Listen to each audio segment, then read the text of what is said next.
बहुत समय पहले की बात है। एक जंगल हुआ करता था। उसमें कई सारे जानवर रहते थे।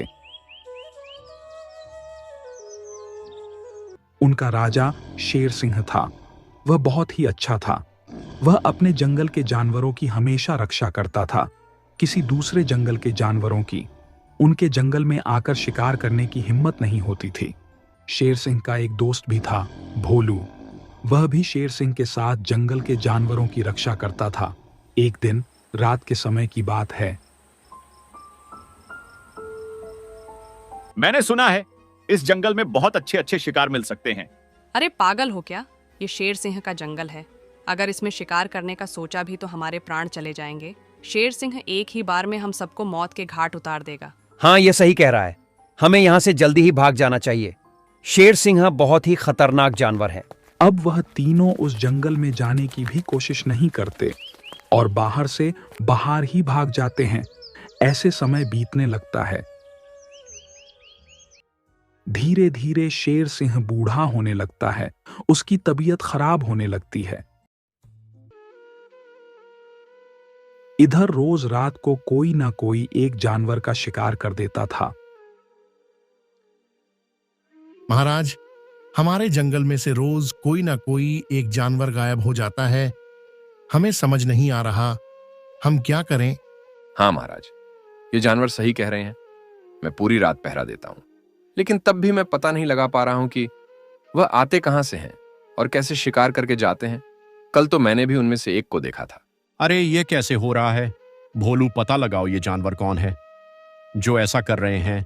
किसकी इतनी हिम्मत हो रही है कि शेर सिंह के इलाके में आकर शिकार कर रहे हैं। तुम सभी चिंता मत करो, शेर सिंह अभी जिंदा है। मैं तुम्हें कुछ नहीं होने दूंगा। कई दिन बीत जाते हैं। महाराज, हमारे गुन्नू बंदर की शादी है और हमें उसकी तैयारी करने की इजाजत चाहिए। क्या बात है? हमारे बंदर की शादी है। हम पूरे जंगल को दुल्हन की तरह सजा देंगे। भोलू तभी कहता है, मैं भी गुन्नू बंदर की शादी में आऊंगा। तुम इन सब की जंगल को सजाने में मदद करो। हाँ महाराज, जैसी आपकी आज्ञा। रक्षक भोलू, मेरी बंदरियां चाहती है कि हमारी शादी में कमल के फूलों से ही सजावट हो। क्या आप ऐसा ही करेंगे?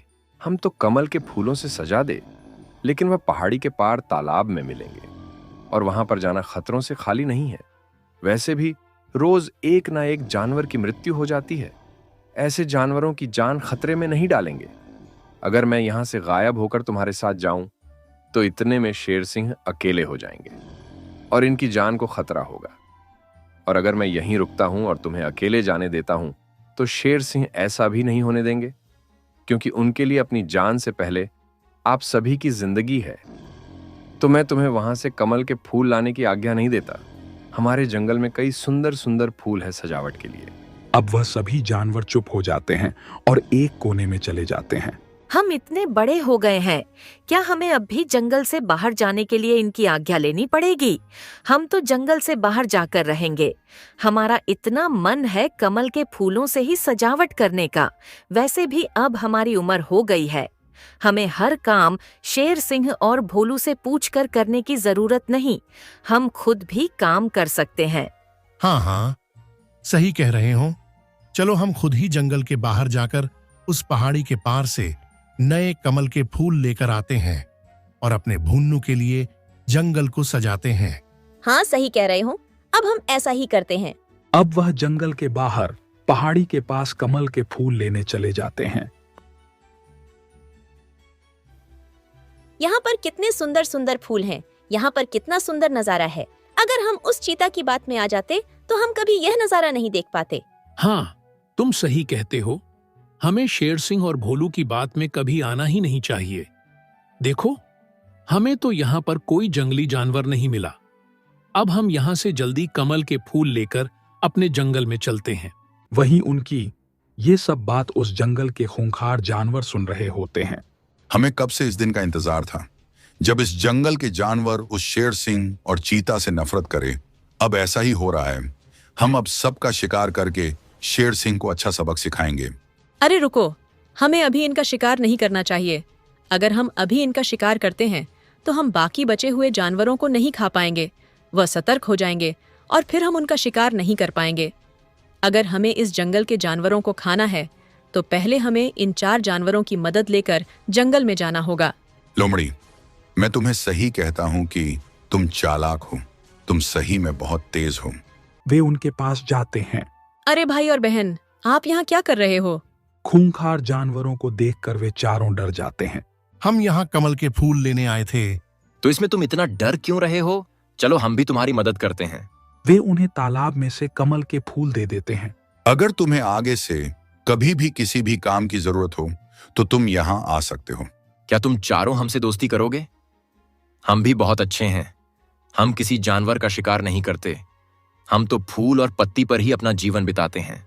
अच्छा, लेकिन हमारे शेर सिंह महाराज ने तो कहा था कि पहाड़ी के पास बहुत खूंखार जानवर रहते हैं। तुम किसकी बातों में आ रहे हो? वह तो वैसे ही बहुत दल बदलू शेर है। पहले तुम्हारे जंगल के राजा उसके भाई हुआ करते थे, तो वह तुम्हारे राजा को धोखा देकर खुद वहां पर राजा बन गया। वह चाहता है कि तुम सभी कभी उस जंगल से बाहर ना निकलो और इस सच का कभी पता नहीं लगा पाओ, इसलिए वह ऐसा करता है और तुम सबको बाहर नहीं निकलने देता। इसका तो हमें कभी पता ही नहीं था। धन्यवाद, आप सबने हमें यह सच बताया। अरे कोई बात नहीं, लेकिन हम पर अब यहाँ अकेले नहीं रहा जाता है।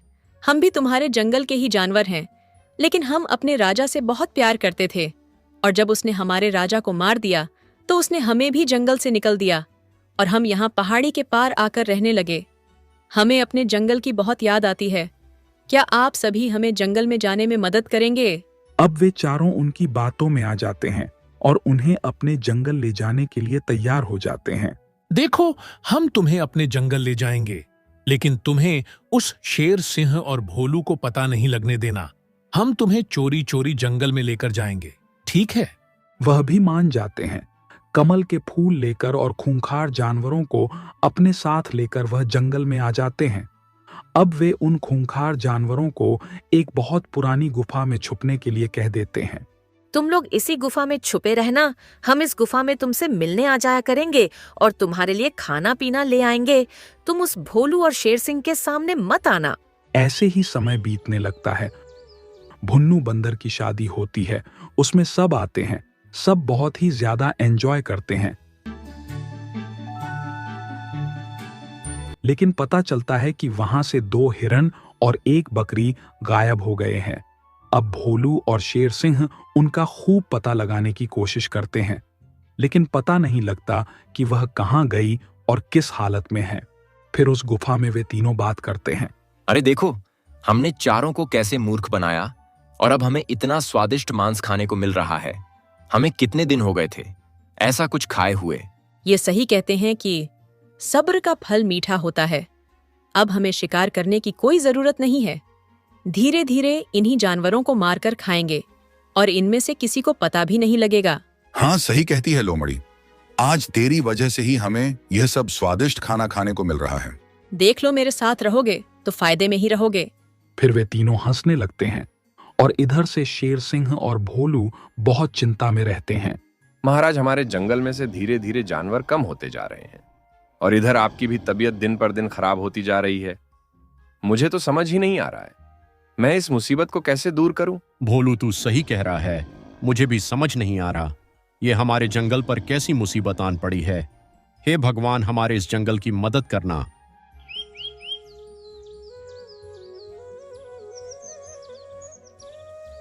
अब धीरे धीरे ऐसे ही समय बीतने लगता है। एक दिन वह 3 अपनी गुफा में बात कर रहे होते हैं। वाह, कितना स्वादिष्ट मांस है, कितना स्वादिष्ट है। आज उनकी यह बात एक छोटा सा खरगोश सुन लेता है। लोमड़ी, कितना स्वाद खाना मिल रहा है। हमने ये मजे की जिंदगी पहले क्यों नहीं सोची? आज से पहले से ही हम ऐसे मजे की जिंदगी जीते। हाँ, सही कह रहे हो। वह हंसते हुए मांस को खा रहे होते हैं। यह सब बात खरगोश सुन लेता है। वह सब जाकर शेर सिंह को और भोलू को बता देता है। अब शेर सिंह और भोलू उस गुफा को देखकर आते हैं तो वह देखते हैं कि इसमें खूंखार जानवर हैं। वह कहता है कि हम इन्हें ऐसे ही नहीं मार सकते हैं। हमें इन्हें मरने के लिए कोई ना कोई उपाय जरूर लगाना पड़ेगा। हमें इन्हें ताकत से नहीं, अपनी बुद्धिमनी से मारना होगा। अब वे उस खरगोश के साथ मिलकर एक योजना बनाते हैं और उसे बताते हैं। देखो खरगोश, तुम्हें उन तीनों के पास जाना होगा और इधर हम एक हिरण का मिट्टी का पुतला बनाएंगे। तुम्हें उन तीनों को हिरण के पुतले के पास लाना होगा। वह कैसे करोगे, ये अब मैं तुम्हें समझाता हूं।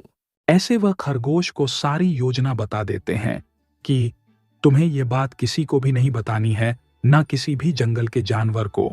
ये बात सिर्फ हम तीनों के बीच होनी चाहिए, ठीक है? अभी वह सबसे पहले शेर के पास जाता है और उसे कहता है, अरे पता है, अभी मैंने बाहर क्या सुना? हाँ बताओ, क्या सुना? मैंने सुना कि दो जानवर आपस में बात कर रहे हैं कि हम लोग शिकार करते हैं और शेर सिंह हमेशा ज्यादा ही शिकार खाता है। अब हम अकेले ही जाकर शिकार करेंगे और शेर सिंह को पता ही नहीं लगने देंगे। अच्छा, उन्होंने ऐसा कहा। तुम जाओ, अब मैं उन्हें खुद देख लूंगा। ऐसे ही वह लोमड़ी के पास जाकर कहता है कि तुम्हें पता है, शेर सिंह और चीता आपस में बात कर रहे थे कि वह खुद शिकार खा लिया करेंगे, क्योंकि तुम हमेशा अपनी ज्यादा तारीफ करती रहती हो। तुम समझती हो कि उन दोनों में तो बुद्धि ही नहीं है। अब मैं उन्हें खुद देख लूंगी, तुम जाओ यहाँ से। ऐसे ही वह चीता के पास जाकर कहता है कि वे दोनों आपस में कह रहे हैं कि चीता तो सोचता है कि वह ही शिकार को तेज भागकर पकड़ता है। हम तो आलसी हैं। आज हम चीता को दिखा देंगे कि वह कितना बड़ा आलसी है। जब वह सोता रहेगा ना, तब हम जाकर शिकार कर लेंगे। ऐसे वह सबको एक दूसरे के खिलाफ भड़का देता है और वापस आ जाता है। अब तीनों रात को सोचते हैं कि बस अब इन दोनों की आंख लगने दो, फिर मैं जाता हूं। बस अब इन दोनों की आंख लगने दो, फिर मैं अकेला शिकार करने जाऊंगा। बस अब थोड़ी देर में मैं अकेली शिकार करने जाऊंगी। रात के 12 बज जाते हैं। चीता की आंख खुलती है। वह देखता है कि वहां पर ना शेर है और ना ही लोमड़ी। वह भी जल्दी से भाग जाता है। मैं इन दोनों से पहले शिकार करूंगा और इन्हें दिखा दूंगा। वह जैसे ही बाहर निकलता है, वह देखता है कि थोड़ी दूर एक मिट्टी के पुतले का हिरण है, लेकिन उसे वह असली लगता है और वह उसका शिकार करने के लिए दौड़ पड़ता है। लेकिन जैसे ही वह उसके पास जाता है, तभी शेर और लोमड़ी भी वहां आ जाते हैं और लोमड़ी कहती हैं कि मैं इसका शिकार करूंगी। मैं इसका शिकार करूंगा। और ऐसे ही तीनों लड़ पड़ते हैं। उन तीनों की लड़ने की आवाज सुनकर जंगल के कुछ जानवर वहां पर आ जाते हैं और उन चारों जानवरों के आगे भी उन तीनों का भेद खुल जाता है। शिकार मैं करूंगा। शिकार मैं करूंगा। वे बहुत थक जाते हैं और उधर से शेर सिंह और भोलू आकर उन दोनों को मार देते हैं। उन चारों को उनकी गलती का इतना पछतावा होता है कि वह सामने से आकर शेर सिंह और चीता को सारी बात बता देते हैं कि कैसे कैसे हम इन्हें जंगल में ले आए, लेकिन हमें यह नहीं पता था कि ये ऐसे शिकार करेंगे। और ऐसे वे शेर सिंह और चीता से अपनी गलतियों की माफी मांग लेते हैं और कहते हैं कि वह आगे से ऐसी कोई गलती नहीं करेंगे, और शेर सिंह भी उन्हें माफ कर देता है। ऐसे करके उनके जंगल की सभी परेशानी दूर हो जाती है। धीरे धीरे शेर सिंह की तबीयत भी अच्छी हो जाती है। इस तरह हमें सीख मिलती है कि हमें कभी भी किसी अनजान पर ज्यादा विश्वास नहीं करना चाहिए। हमारे बड़े हमारे अपने भले के लिए ही किसी बात के लिए मना करते हैं। ऐसी और मजेदार कहानियां सुनने के लिए चैनल को सब्सक्राइब करें।